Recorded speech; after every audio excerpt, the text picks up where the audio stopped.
All right, guys, easy lesson today. Today we're solving exponential equations. Now, you've done this before. Like, take a look at one here. This is exponential as base 5, and the 25 is not an exponential. Now, we've solved these before. If you can turn this number into the same base 5 to some power, right? Isn't 5 squared 25? Then once you have, same base equals same base, the powers must be equal, right? So you get n plus 10 equals 2. Those are the exponents. They must be equal to each other. And then you get that n, if you subtract 10, n equals -8. Okay, cool. That's your answer. Now, we've done this type, but today what we're doing is, the question is, well, how do we solve these exponential equations if they do not have a common base, or if it's not possible to get a common base? Now, you're going to like this because it's a pretty easy way to solve. So the first thing you have to do is you have to isolate the exponential expression. Look at number 3 here. The exponential expression is 2 to the x. It's already isolated. It's by itself on one side. And so after you've done that, you could take the log of both sides. And what that means is you could put 2 to the x as an input to a log. And you could put 61 as an input to a log. I'll show you what I mean. Take a look here. 2 to the x equals 61. Well, since they equal each other, that means that you can put both as an input into a log. Take the log of both sides. Once you do that, you could use property of logs. Now here is the only thing you need to remember. So, well, two things you need to remember. When you're solving for an exponential, how do you get the exponent out, or the variable out of the exponent? You take the log of both sides. When you take the log of both sides, you need to remember the power rule of logs, which says that you can bring the exponent out of the log and it becomes multiplication out front. Notice I brought the x out and put it in front of the log. What was left? The 2. So I took the log of both sides. I used the property to bring x out. Use the property to bring the exponent out. Then solve for x. So since this is x times log 2, I can divide both sides by log 2. Now, do not put these into your calculator yet. Wait till the very end.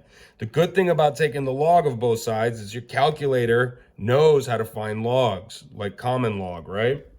So here, I can divide both sides by log 2. Well, that's my answer once I type it in. Now, I'm just going to show you me finding the answer once, and we can round everything to the nearest hundredth unless it specifies. That's 2 decimal places. So I need to go to, let me clear this out. I need to go to log. So your calculator should have log somewhere, right? So we're talking about log of something. Well, here I've got log of 61, okay? Log of 61, close the parentheses, divided by another log, right? So divided by, I need to go back to log. I think it was, what was it, log 2? Yeah, divided by log 2. Okay, divided by log 2, close your parentheses. We got one log divided by another log. Do not find the answer until the very end, after you solve for the variable. Otherwise, your rounding will be off. Enter. Okay, it's going to be a decimal. So round to the nearest hundredth. That would be 5.93. 5.93 for this answer, right? So, bam, bam, that's 5.93. The rest of the examples I'm going to show you, I'm just going to show you what the variable is, and you would still have to type this expression into your calculator. So let me show you this next problem. So notice we have an exponential. The variable's in the exponent. We need to get the m out of the exponent. How do we do that? We take the log of both sides. This side of the equation, this input, this side of the equation, and the other input to the log. Once you take the log of both sides, you need to use property of logs that says you could just take the exponent out of the log and bring it out front. And that's what I've done here. Be careful when it's an expression like this, m plus 7. When it comes out in the front of the log, you need to put it in parentheses. So this is m plus 7 times log 8 equals log 92. Notice what I did? I brought the m plus 7 out into the front, and it became multiplication out front. Now, to solve for m, well, I can't break into this yet. First, I need to divide both sides by log 8, and that's what I've done. But now I need to subtract 7 from both sides. And so when you type this into your calculator, make sure that your log expression is in parentheses, okay? And then subtract 7. Type it all in at once. How about another example? Now, this one is different because the exponential is not isolated. So let me refer you back to these notes here. First, you need to isolate the exponential expression. So here it's isolated, here it's isolated, but look at this one. We got 4 times the exponential. It's not isolated. So that's the problem I'm doing now.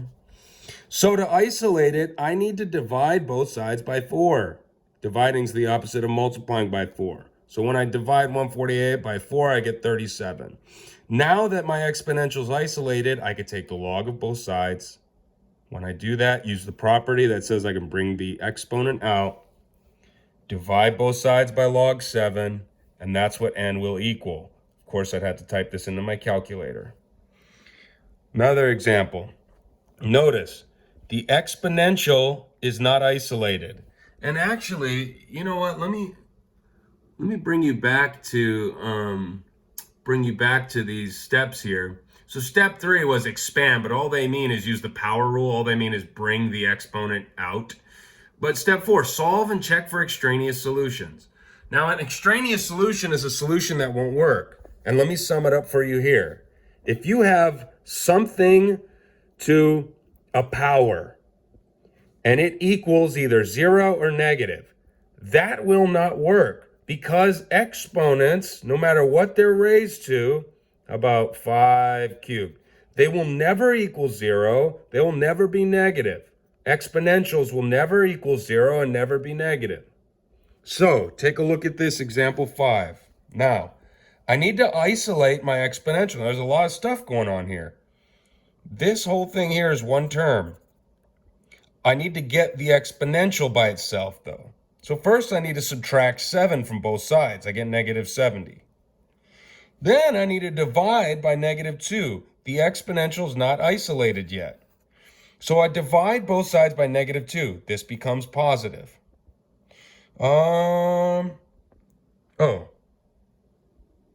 Shoot. Well, okay. We'll finish this problem. I meant to do number 4, but okay. We'll finish this problem. Yeah. This becomes positive. It's really 35, but I took the log of both sides, right? Brought p out front, divided by log, this is 35. Log 35 divided by log 5. Okay. Now let's go back to this example. You need to check for extraneous solutions. Here's what that means. If at any point, now look here, if at any point you get that an exponential equals a negative, that can't happen. So this problem's no solution, and I'll show you from the top. Notice, the exponential is not isolated. I need to subtract 7 from both sides. First, I subtract 7. I get 11 here. Now, my exponential is still not isolated. Why? Because there's a negative out front, okay? Divide both sides by negative 1. This becomes negative 11. So what I have is an exponential equaling a negative. That's no solution. So you need to check for extraneous solutions. At any time, if you get an exponential equaling a negative, it's no solution. Or if you ever try to take the log of both sides and you end up putting, let's see, how about log of 11 to the x equals, and you end up putting a negative inside of a log. You can't put a negative in a log. So at any time, if that happens, it will be no solution, okay? But really, you don't have to wait to put it in a log. You just have to remember, exponentials will never equal 0. They'll never equal a negative number. Okay? You'll see your homework. Let me know if you have questions. Thank you. Bye.